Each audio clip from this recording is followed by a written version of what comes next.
আসসালামু আলাইকুম, আমি সাদিয়া। আমি আবারও চলে আসলাম আপনাদের মাঝে নতুন একটি ভিডিও নিয়ে। এখানে কাঁচা আম মাখানো ছিল।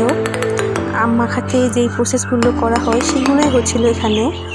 কাঁচা আম, শুকনা মরিচ, লবণ, জিরা ভাজা, গুড়, সরিষার তেল এগুলো দিয়েই আম মাখানো হচ্ছিল আমাদের মতো করে।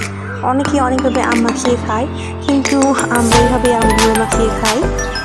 যাই হোক, অনেক মজা হয়েছিল আম মাখাটা। তো এখানে ভিডিওটি শেষ করছি। সবাই ভালো থাকবেন, সুস্থ থাকবেন।